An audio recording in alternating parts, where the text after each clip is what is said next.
Well, hello, strangers. Now don't touch that dial. You are tuned in to Neon Static, where every week, one spooky, scary, never been told before story awaits you. As read by me, Vi, your host, who is currently only half covered in paint.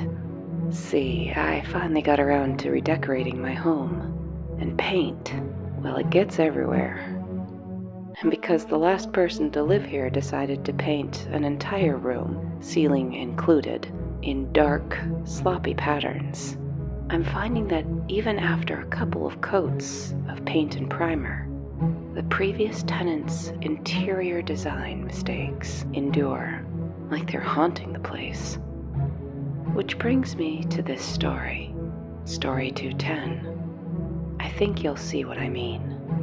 So turn up the volume and settle in, because here's what happened. As a kid, my love language was physical touch. I was constantly attached to my mom, mostly because Dad worked and Mom stayed home. I don't recall really thinking about hugs or anything like that. It was more like I just wanted the reassurance that I wasn't alone. Being alone was the worst. It was like it gave my imagination all this room to play in. And as the hours grew late and the light outside dimmed to twilight and then dark, my imagination would begin to picture things that frightened me. Shadows outside my window from car headlights hitting the trees outside started to look less like trees and more like people. Scary people perched outside my window, watching me, waiting for me to fall asleep. And then what? Oh, my imagination was all too happy to detail out the things that could happen. It didn't help that we lived in an old house. Really old, I mean Civil War old. The floors were creaky wood, and no matter how many rugs and runners my mom sprinkled throughout the place, come winter, your feet were always freezing if bare, and always slippery if socked. The windows were very tall, and the doorways were narrow and tall too. I was forever banging into the door frames with hips or elbows going through them. Light seemed old in the house. You'd flick on the rocker switch, and like you'd woken it out of bed, the light would grumpily flicker, glow, and then come on with a yellowy stain. If you ever look at pictures from the 70s to the 90s and find them grainy and sepia, part of it has to do with the film. But having been alive in the later bits, I can confirm at least part of it has to do with the yellow incandescent bulbs of the time. So I was an easily spooked kid. But I was also a resourceful kid. I found my workarounds. For example, when the night would start to get a little scary and my mom would get up to take her nightly shower. See, there was a space between the sink and the toilet in the main bathroom. There was a little rug underneath and a sideboard over the top, extending like a vanity counter between sink and toilet. It was a perfect-sized little hollow for me to crawl into and curl up, using one of my many stuffed animals for a pillow. I'd lay there, half asleep, basking in the misty sauna heat and feeling safe there, with my mom nearby, in the light. My mom's confirmed that many times she'd take her evening shower after having put me to bed, that she'd step out of the stall, one towel around her and another prepped for her hair, and there I'd be. She'd tell me to get up, and I would. I was never really sleeping, just dozing, but that warmth would cling to me in the way my hair would smell fresh, like the flower soap she used. And then I could always sleep well. One night, it was night or early enough morning that it still hit all the indicators for night I had at that age. I awoke out of a dreamless sleep. It had been one of those sleeps where your head hits the pillow and you're just lights out. But now I was awake, and it was still night, and that generally wasn't a good thing. I stared at my ceiling. I had no idea what time it was, but it felt late. And here I was, wide awake, with nothing but my imagination to keep me company. Absolutely not a good thing. A car passed outside my window right on cue, and the normal sugar maple in the front yard suddenly looked like a creeping, hulking shape, lurking to my window. I rolled to my side. I faced the wall, willing myself to ignore it, go back to sleep. Shut up, dumb brain, I don't want this. But from behind me, a sliver of light suddenly blinked open, drawing a skinny rectangle of light over the dusty blue wallpaper. I turned, and I could see through my open bedroom door that the main bathroom door was open slightly, and from it, oh thank God, the sound of running water. Relief flooded through me. Mom was taking her nightly shower. I must have only napped and woke up just in time. I got up and out of bed, pulling with me one of my stuffed animals. At this point, it was a big emperor penguin, complete with the little wings of feathers over his eyes, giving him funny eyebrows over his inch-wide black button eyes. My feet were cold on the hardwood floor. I walked down the little T-shaped hallway to the bathroom and pushed the cracked door open.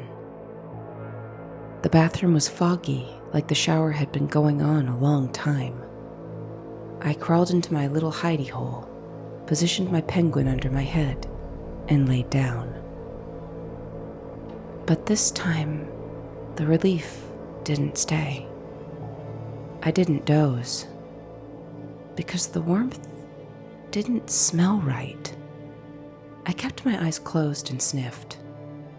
It wasn't the flowery smell, the almost baby powder smell of the soap that my mom used. This was a different smell, sort of like the antiseptic smell of the cleaning stuff she used on the windows. Ammonia. My nose wrinkled. Had she switched her soap? Why? This one was awful. But then there was something else too. The sound of rushing water was so much louder than it usually was. It wasn't muted, and as I laid there, I realized it wasn't coming from behind me where the glass shower cubicle was. I peeked open an eye. The cubicle was all fogged over, but the mist was dissipating. The water running wasn't coming from the shower. It was coming from the sink. All at once, like the fog parted, I saw legs standing before the sink, maybe a foot away from me. Black pants, black socks, neither of which my mom wore. My eye traced up to the sink pedestal, to the hand gripping the side of it. It wasn't my mom's hand. It was bigger, gnarled, hairy. A man's hand. I realized with a start that it must be my dad. I snapped my eyes shut again. My dad hadn't said anything. Maybe he hadn't seen me. He wasn't as big a fan of my need for closeness as my mom. On the few occasions I'd wandered to him on the couch, wanting a cuddle, he'd either immediately gotten up or told me to sit further away from him on one of the chairs. He wasn't mean, just the closeness wasn't there between me and him like it was with me and Mom. Even as a kid, I could tell it bothered him, so I'd learned to keep my distance, except when he seemed accepting, like when we'd sit at the table for dinner. I was officially in uncharted territory. I realized as I laid there that I didn't know if my dad would approve of this running habit with Mom and me. Something told me he wouldn't, but only if he saw me. I kept my eyes shut tight. I tucked myself in as far as I could, thinking maybe if I stayed still and quiet, he wouldn't notice. I just needed to keep my eyes closed. And my eyes opened of their own accord, sensing movement. I looked up. I couldn't really see beyond his hand, still clasped on the edge of the sink. The fog was thick, and my marks in school were well enough that no one had yet caught on. I was nearsighted and couldn't make out much detail beyond a few feet ahead of me. But there was something different and charged in the air. He'd leaned closer to the mirror. I saw a flash of silver up against the peach blob that must have been his face, and the answer came to me all at once. Shaving. He's shaving. My eyes began to shudder. But then, that small voice, my imagination, spoke up. Shaving what? Dad has a beard. My eyes flicked open again. This was true. Mom always said that Dad grew facial hair at such a rate that attempts to remain clean-shaven failed by lunch. He'd had a beard for as long as I'd been alive. Yet, what else could it be? A man in my bathroom, standing at the sink in black pants, late at night or early in the morning. This was Dad. Of course it was. But that shh, shh, bristly sound and the flash of silver metal, it was shaving, and Dad didn't shave. I looked again at the hand on the sink, his right hand. The small voice spoke up again. Dad's right-handed. Uh-oh. I may have been a weird little kid. I may have been too clingy, nearsighted, and, as I found out in later years, undiagnosed with ADHD. But the smell, the shaving, the wrong hand, things were starting to make sense in a way that seemed to freak out even my imagination that usually delighted in sending little pulses of fear through me. My eyes began to slant open again. I was terrified. I didn't want to look. Every time I looked, I saw something else, something worse. But it was like I couldn't not look. Still, I wasn't completely reckless. My head was turned enough that I could look up, glimpse into the reflective button eyes of my stuffed penguin.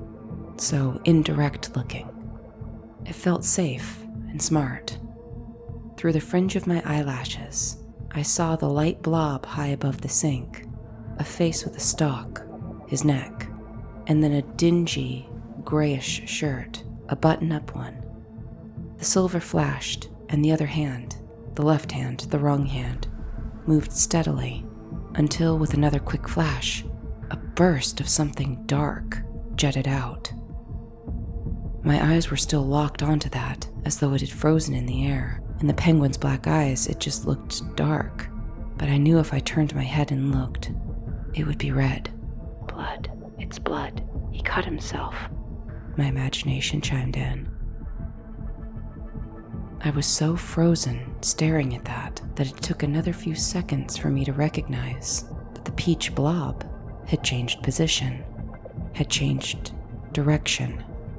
Through the foggy mist, my bleary vision, and the reflection in my penguin's eyes, the two dark spots that I assumed were his eyes were no longer facing the mirror above the sink. They were facing down, right at me. And in that instant, I knew it wasn't Dad at all. I couldn't make out features, but it was still wrong as everything else. Quick, shut your eyes, shut them tight. My imagination was insistent. My eyes squinted shut hard, praying to that childhood belief that my imagination began to pray. If I can't see it, it can't see me, it'll go away. If I can't see it, it can't see me, it'll go. A shift in the air. The hot mist was suddenly cooling, then chilling, like it had been frozen in air. The wispy hairs of my undone braids were floating, ticklish as they were drawn up, each strand attracted, pulled by something wet, something above me, something close. A breath fanned my cheek. A rotten breath, smelling of dirt, bad vegetables, rotten meat, like the outside dumpsters in summer. This breath, too, was ice cold, like a blast of AC on my skin. This house is so old it doesn't have AC. My imagination was now panicking, scared stupid, blabbering in terror, because without opening my eyes, I could see that the man who was not Dad, was no longer standing at the sink. He was bent, leaned over, his face inches from mine, his breath on my cheek, his dark eyes shining and tracing over me, waiting for me to slip up, to open my eyes and see him. I didn't need my imagination to tell me that me seeing him and him seeing me would lead for him to pounce, to pull me from the little hollow under the sideboard, and well, I didn't know but that silver flash, the little gout of red I'd seen splut out from his skin, that gave me a sure if undefined terror of what awaited if I opened my eyes. A drop. Another. Something cold and wet, like ice dripping onto my face. Another breath, this one coming out in a huff. The smell of dead food washed over me. I fought not to react, not wrinkle my nose from the stench of it, holding my breath, but my imagination was yammering wordless, whimpering whispers, punctuated with chanting. Can't see you, can't see me. Go away, you have to go away. And suddenly, everything stopped.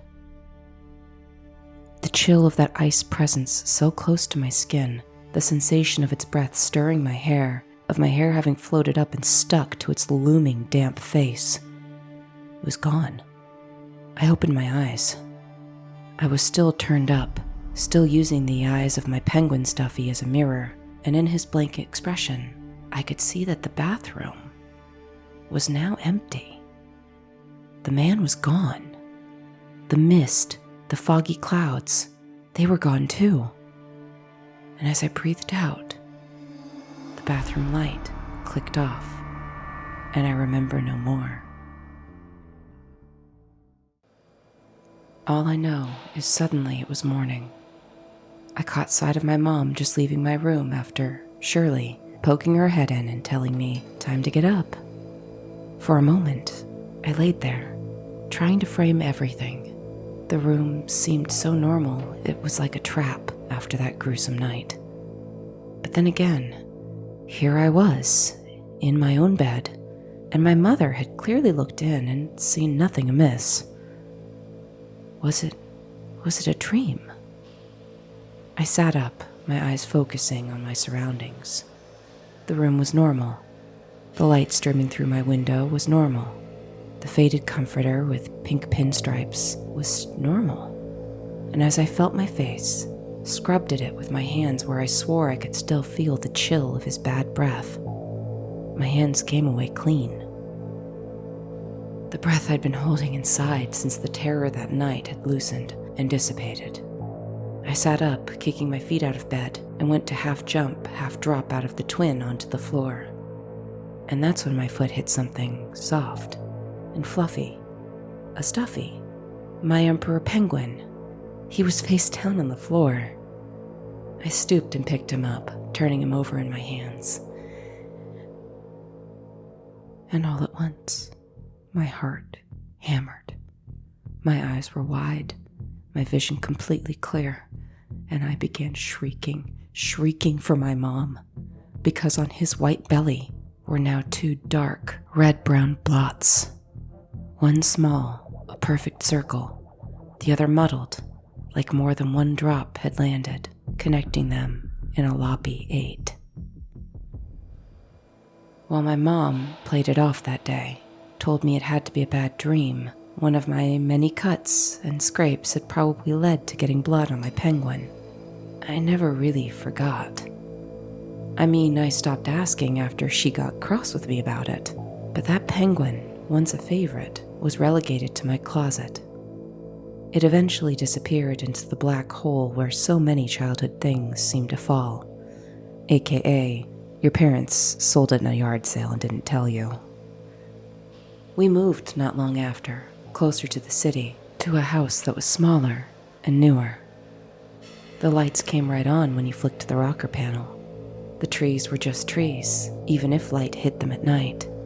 And I grew older. but I never really lost the small voice of my imagination. And one day, while out driving around for errands, I leaned into it and asked my mom about the old house. It was years later. I was older, but I imagine that part of why my mom finally talked about it was because, well, it had bothered her too. That day, she didn't get mad. Eyes on the road, she calmly confessed that no, it hadn't been a dream.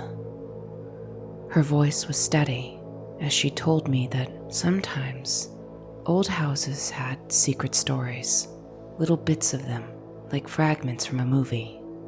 And sometimes, like how I could draw a picture on paper and then erase it to draw over it, you could still see the faint outline of what had been there. The same was with people. In particular, she believed the man I'd seen that night, the man she had seen before. She had a name for him, the shaving man. She'd stumbled on him in early morning when we'd first moved in, and this was why she showered at night. And yet, he'd still spooked her. Her own little imagination asking, but what if he's there, every time she came out of the shower. That was why, when I took up the habit of clambering into the little space between sink and toilet, she'd never been mad at me for being out of bed. The normalcy of her weird little kid was a relief to her, her own little assurance that things were okay. We drove together in silence after that, and for the first time in a long time, the physical touch had been, by that point, largely trained out of me by embarrassment and the growing sense that it was wrong or babyish or stupid. Well, I leaned across the center console and I hugged her arm, and she hugged me back.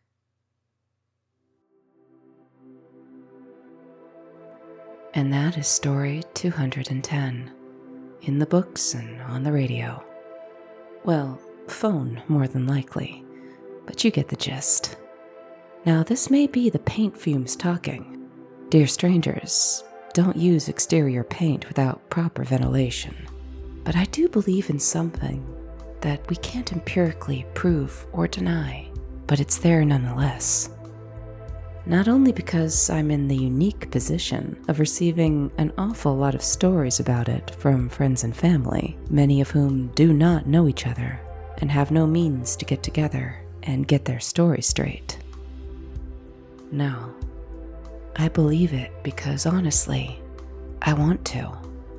A world where everything is explained, explored, known, defined, and done is a boring world. Choose what you will, but I'll pick the one with the room for wonder any day. If you've got a story or an experience like this that you'd like to share, email and social media are in the description as always, and liking, commenting, and subscribing is always available and very appreciated. I am delighted that you tuned in today, and I'll be looking for you next Tuesday at 3 p.m. Pacific when we do it all over again. Until then, take care, strangers.